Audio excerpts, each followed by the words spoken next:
Netcasts you love. From people you trust. This is Twit. Bandwidth for Know-How is brought to you by CacheFly at CacheFly.com. Ever wanted to control your TV or home theater with your phone? Today you'll know how to turn your phone or tablet into a universal remote.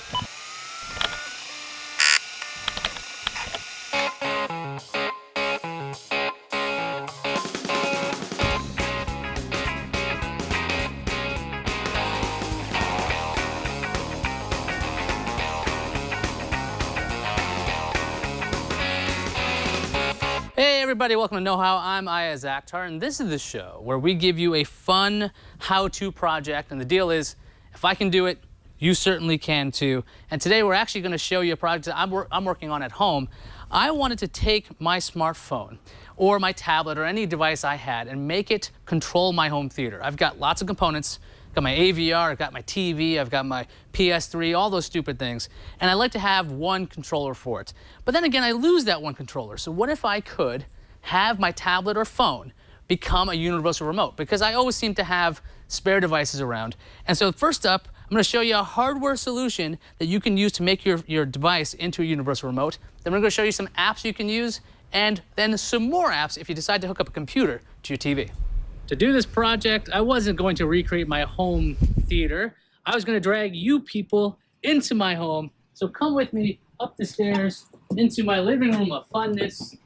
You can see I'm going to get some things painted. Don't hit the robot vacuum. Say hi to Brian in the mirror right there. And let's go set up something, okay? Let's clear up all this junk and let's get this Harmony remote all set up. To make our smartphone the absolute remote control, the ultimate remote control, there is a piece of hardware you can get. This is actually what's going to be installed in my home theater system in my lovely living room. This is a Logitech Harmony Smart Control. You might have seen it on before you buy. And what it is, it's a two-piece system. You've got this base that interacts with all your components, and then you have a smartphone app that will work on Android or iOS. But this device or this package comes with another remote control just in case you don't have your smartphone available. And you can see I've never opened this before because we're going to set this up for real in my living room. So here's the hub itself. And on the back, you'll see ports for IR blasters. That way, this device will control all our components in our home theater rig or setup or whatever mess I have in that cabinet right now. A little power port and a reset button. Otherwise, pretty simple device right there. Instructions. And here's that simple remote I was talking about. In case you don't have your smartphone, you always have a backup remote control. Not as fully featured as something like a smartphone. It does have some activities, but this is a good backup to have. Now, this is not my first Harmony rodeo. This is a Harmony 720. This is one of the older remotes I have. It uses something called IR, infrared, which means line of sight, kind of a pain. This new version does away with all that with this remote. It uses RF, and that's going to make things a lot simpler for us. That way we don't need to have line of sight or weird things. So if you've set up a Harmony remote, you know how this is going to go. If you've never set one up, we're going to set up a Harmony remote right now. If you've watched my old show, This Old Nerd, you've seen this cabinet of components. It's kind of a mess. I need to do an overhaul, so save your emails and your suggestions because this needs to be overhauled. But we're going to show an installation of this Logitech Harmony. So inside of here, we've got a Mac Mini. We've got a couple of switches, power. And yes, this place needs lots of cable management, PS3, a media center PC. And up top, we've got our AVR, an Apple TV, and a couple of old IR blasters that allowed me to have a closed cabinet system. So I'm going to reuse my IR blasters because they're actually placed where I want them. The instructions for the Harmony are pretty simple. It's plug in this part of the device, then open the application on iOS or Android. The application is free. All right, let me speed my old man self-fulfilling. There we go. I couldn't see very well, so demoing for you guys is one thing, but actually making it work, I got to do this, like get real close to my face because, you know, older gentleman. All right, so I'm going to pop this in. Because this is RF, we're not going to need this necessarily in a line of sight, but let's just put this here for right now just because we want to see it. Plug it in. And you see this little red light on top of the Batman? Yes, this red light means that this is on. So we're going to run the application. on our iOS device. For demo purposes, we're using the application on a tablet, just easier to see. It's obviously meant for a phone because there's no iPad app as far as I can tell. I'm going to hit continue and set up a new remote. It's actually looking for hubs on my network right now. All right. Please connect your hub to the, oh, did that already. 30 seconds to boot up. All right. As you can see, they say to plug in the micro USB. It works a lot easier in their diagram than my actual hands. Press the pair reset button on your hub to begin pairing. Okay, so we've got to get up. The reset pair button, and the LED will flash when it's ready to pair. So I'm going to find it with my finger there. Take a look at the red light and see when it starts flashing. No. Try it again. There it goes. Hit continue, searching for hubs.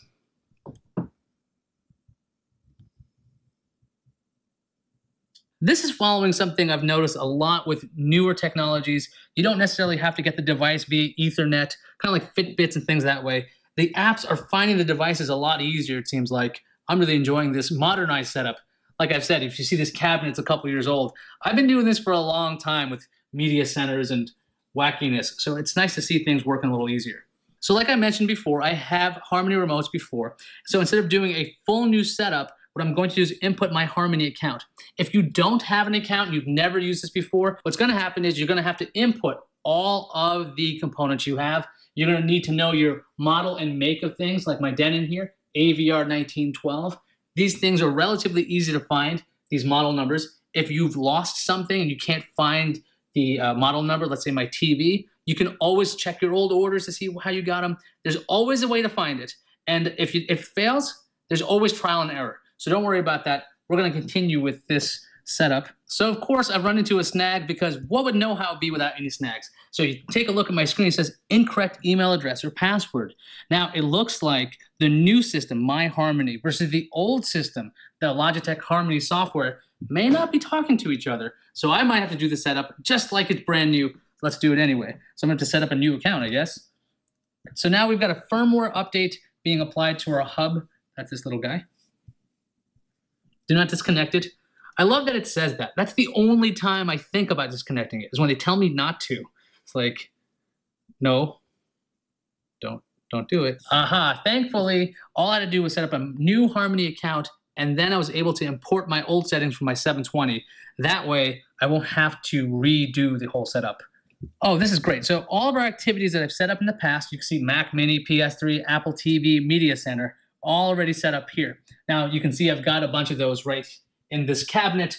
And yes, again, the cabinet does need a lot of work, a lot of TLC. But we need to be able to control our components with this device. So let's see how we're going to do this. Okay, so now we've placed it nearby.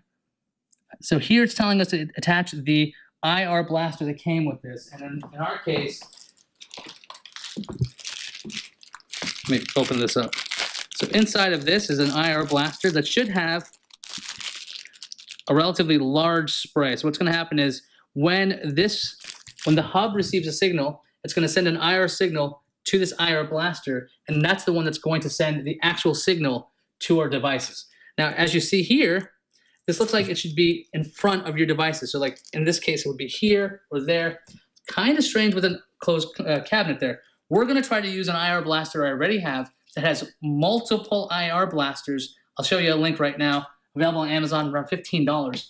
And what it does is it has multiple IR blasters, put one on each component, so you don't need to have this seated in front of everything. All right, so this thing here is an IR repeater. Now what this does, it receives an IR signal from a regular IR remote, and then it sends it to a receiver here.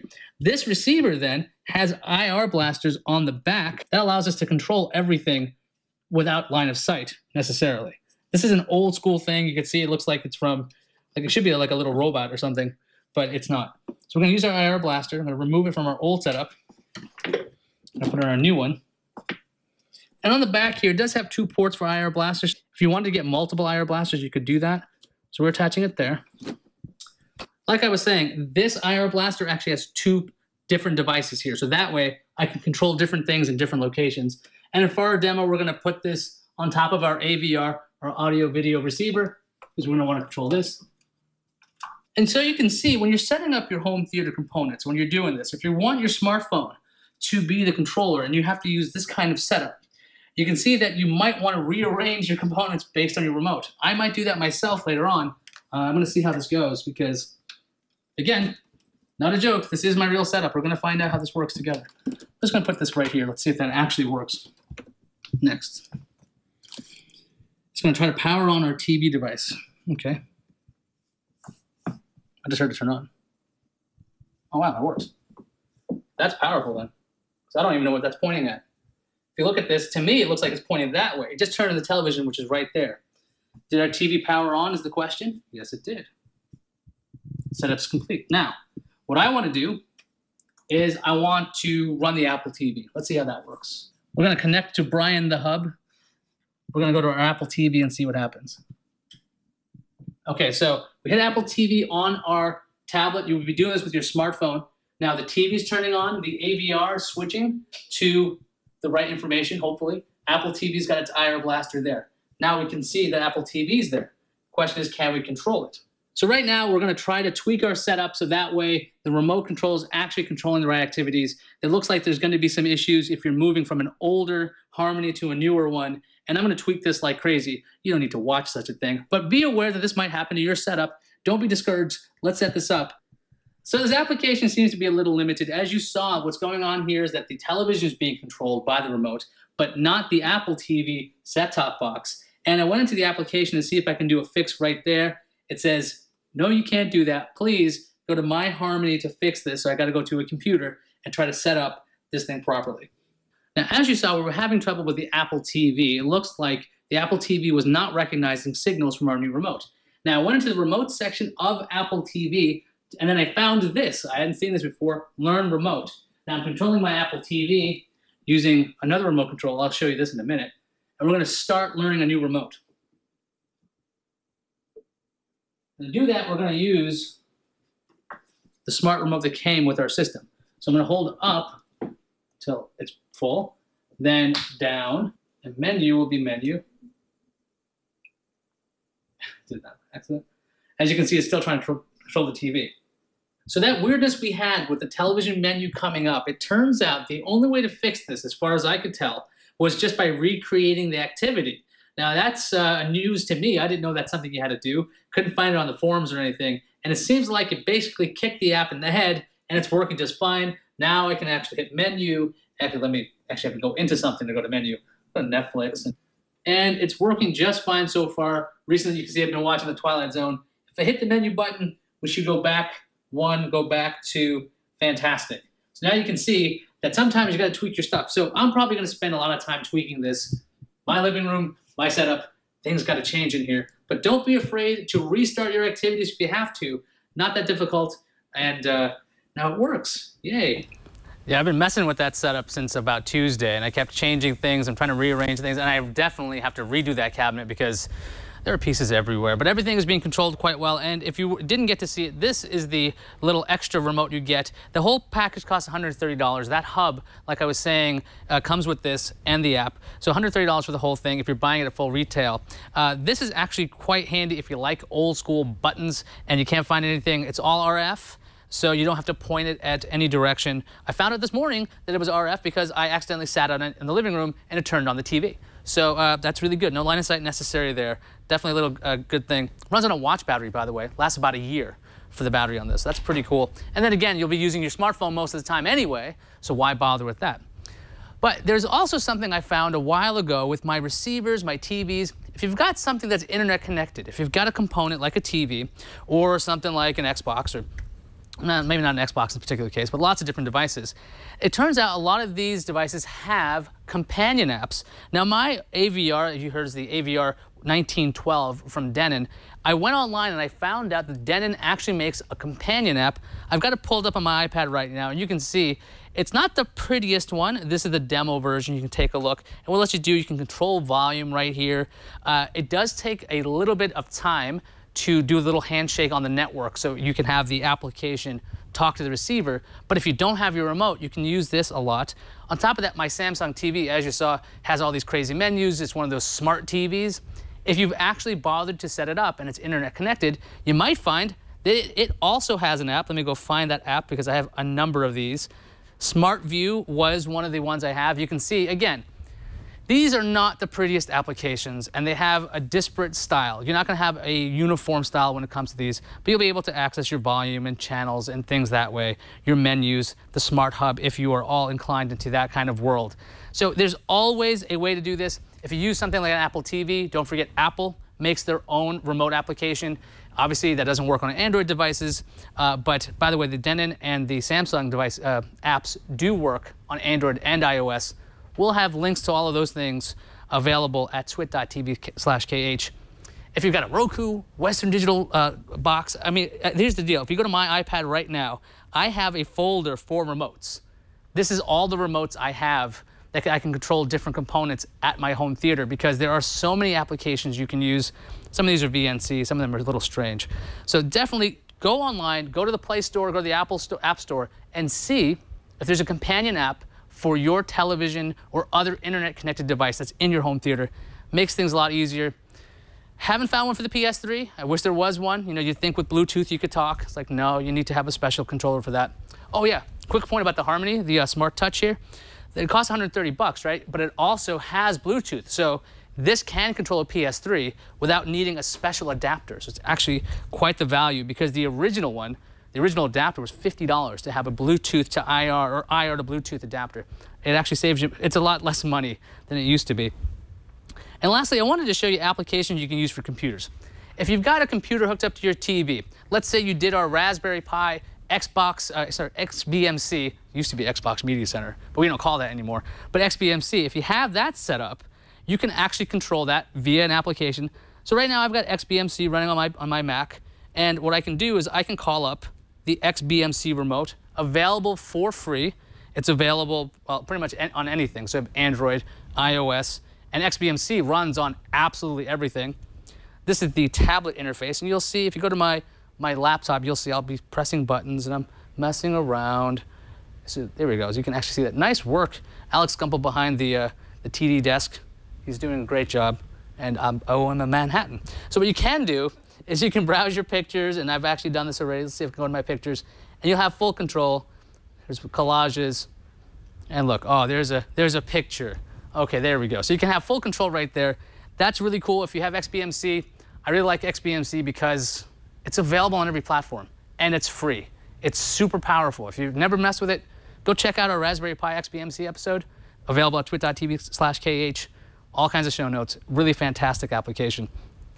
And for the Mac, by the way, if you've ever used a Mac as a media center, it's a little lacking, right? There's really not a lot of things. You can use XBMC, but one of these applications I've used in the past is something called Remote Buddy. It's not a free program. It costs 20 euros, excuse me. So depending on the day, that could be like $20 US, or that could be like $500 US. You never know with the economy. And what it lets you do is it gives you a lot of control. So if you go to my screen right now on my laptop, you can see this little guy running here. It says About Remote Buddy. This looks like nothing. So what I'm going to do is close this out and show you an Ajax remote control from my iPad. So on the iPad, I have an Ajax remote. You can see it's really formatted for a smartphone, but what it lets me do is call up this menu you're seeing on my laptop, and I can access all kinds of things. Now, if I go into the DVD player, what it lets me do is have a movie library.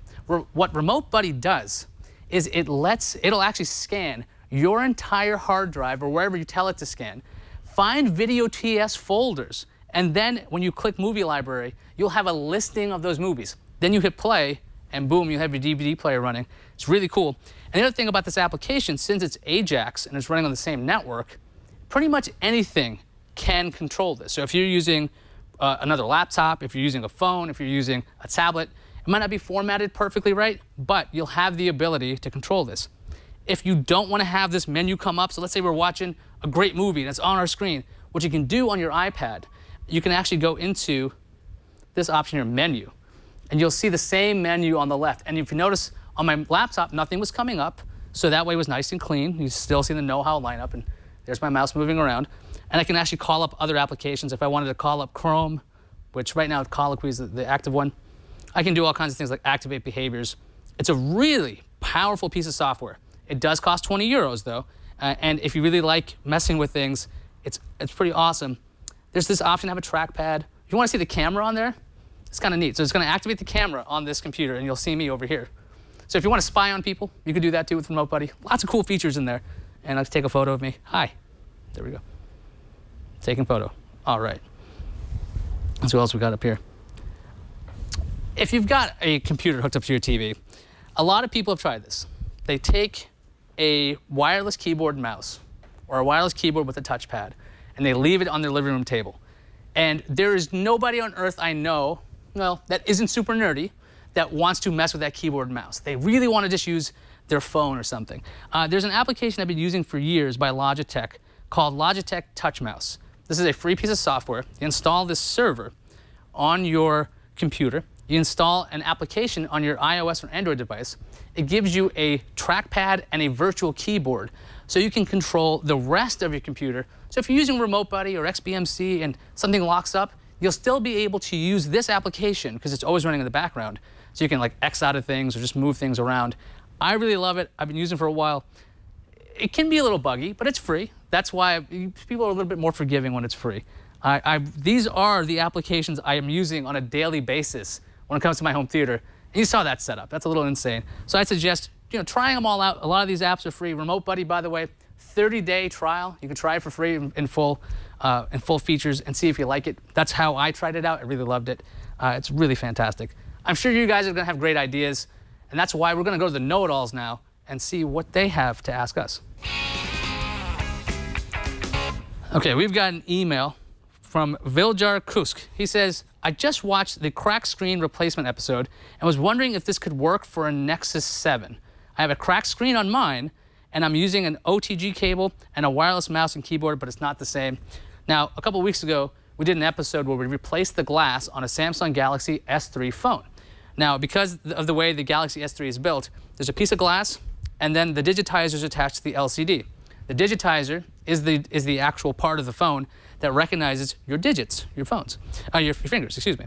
And then, if you can with the S3, you can remove the glass and everything's okay. Now, in the case of a Nexus 7, we had to look this up. Over at iFixit, they tore apart a Nexus 7, and they saw that the digitizer is attached to the glass. It's fused. So if you want to replace this whole thing, you got to replace the assembly. We looked online. It's about $50 to get a new piece of glass with a digitizer. So I don't know if the same procedure is going to work, but I do know that the digitizer and the glass are fused, so you won't be able to do the exact same thing we did to the S3 on the Nexus 7. All right, so guys, we talked about a lot of stuff today. We talked about a lot of different apps, lots of different pieces of hardware, all kinds of bizarre things. If you have any questions, you can send us an email at knowhow@twit.tv. If you want to have a nice community experience, try out Google+. The easiest way to find us on Google+, do a quick search for Twit Know-How, or you can do the short little URL you can see below me right there, gplus.to/twitkh. Nice little URL, brings you to our community. 3,700 people are there now. Lots of questions, lots of ideas. You wouldn't believe the amount of different designs we saw for the do-it-yourself e-book scanner or book scanner we came up with that the audience was posting on the community. It's really cool. And if you want to use Twitter, I like Twitter. It's really short and succinct. Use the hashtag TwitKH. I have a saved search. I'm checking that out all the time, looking for ideas. If you've got questions, again, a great medium is Twitter. I think that pretty much wraps it up for us. Full show notes will be available at twit.tv/kh. So if you were wondering, hey, where's that app from? Or how do I get this? Or how do I do that? Full instructions will be there. And we also have all of our other projects, episode 55. So 54 other projects available. You could encrypt your email with PGP. Shannon was on with us to do that. Loading ROMs on your Galaxy S3, that was lots of fun. That's before I cracked my S3. Oh boy, if you guys don't know, my S3 met a horrible death. I'll be talking about that next week because I'm going to be telling you what to do when you lose your Android phone, because man, did I not have it locked down. That was really dumb. Anyway, now that you know how to turn your tablet or phone into a universal remote, go do it.